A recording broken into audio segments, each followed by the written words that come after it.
What's going on, guys? Coming at you with another fitness-related question. I really just wanted to hop on. This video is going to be pretty quick. I think I always say that, and it ends up being a hell of a lot longer than I think. But I like it. I'm passionate about it. I want to share all the information that I've gathered over the years. So that's why the videos end up being longer than I anticipate. But so two big myths of fitness that I want to bust today. The first one is spot reduction. So people think that if they go into the gym and they do a lot of crunches, that's going to somehow let the people see their abs more, right? That's going to build their six-pack. When in reality, what's happening is you're building the abdominal muscles under the layer of fat, or the visceral fat, the fat that's around the organs. So you're building the layer of muscles below that, and so it'll actually make your waistline thicker. Everybody has abs. Believe it or not, everybody has abdominal muscles. Hey, thanks, Jake. I love doing these videos. Everybody has abdominal muscles, but lots of times you can't see them because you have a layer of fat.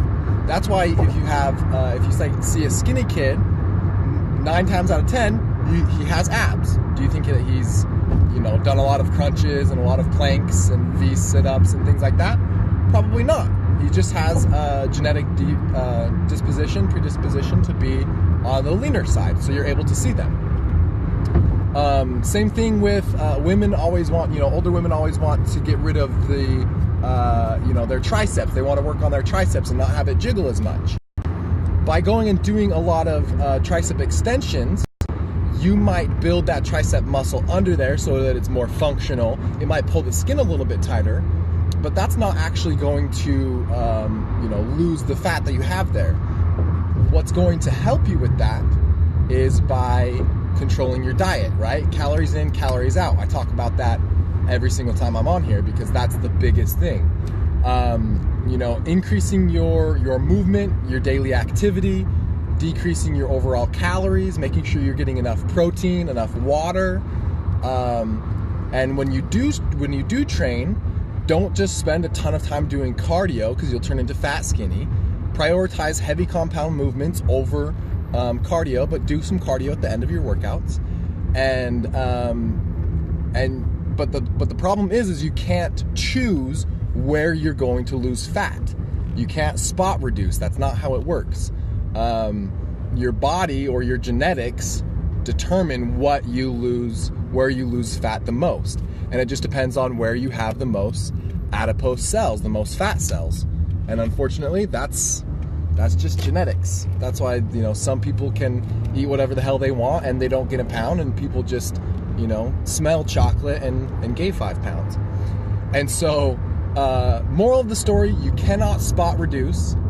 All you can do is lift heavy, have a good clean diet, get the nutrients that you need, prioritize heavy lifting over cardio, prioritize protein over everything, and then just be patient.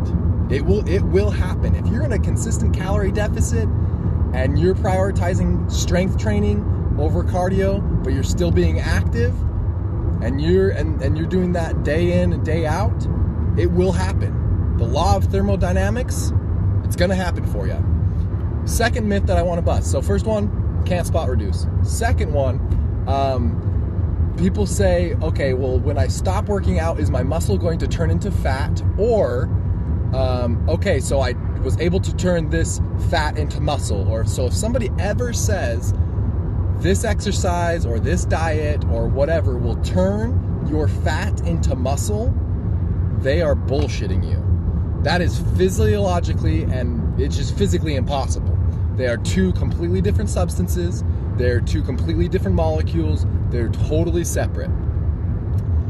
What I think they tried to mean by, or maybe they're just saying that out of ignorance, but you can lose fat and build muscle at the same time. I guess that's kind of a third myth. Lots of people think that you have to gain all this fat to build muscle, and that you can't, burn fat and gain muscle at the same time.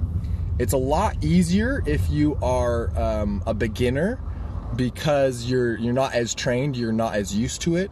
You'll notice that when you first start a workout routine, if you haven't, strength trained in a long time, that you'll start seeing results a lot quicker. And that's just the way that it works. Your body starts to adapt, but the longer that your lifting age or your exercise age, I've been strength training and kind of been in the fitness world since I'd say like sophomore year of high school. I had a great lifting coach at Pleasant Grove High School, Coach Moore. He was the bomb.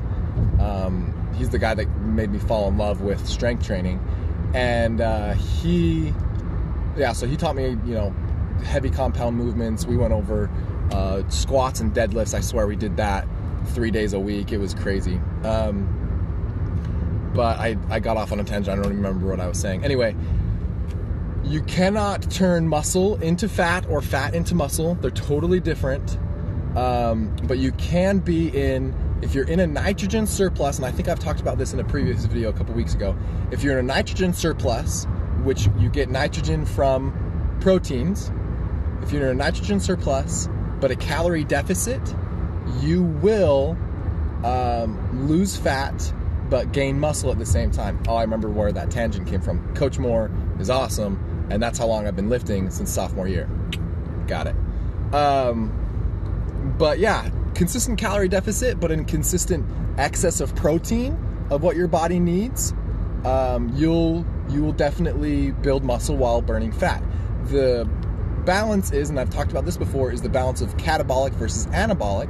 You can't be in too far of a calorie deficit, because then your body will start to digest the proteins within your skeletal muscle, and that's where you'll see your muscles deflate in size if you get in too far of a calorie deficit. But if you find out what your maintenance level calories are, your basal metabolic rate, you add in your daily energy expenditure. If you're about 500 to maybe 7,500 calories, or 500 to 7,500 calories. No, I'm saying that wrong. 750, 750 calories below your maintenance level, you'll burn about a pound to 2 pounds of fat a week. So if that's what your goals are, make sure that you're in a calorie deficit, but make sure you're getting enough proteins so that you maintain your muscle mass while you're burning your fat. So big things.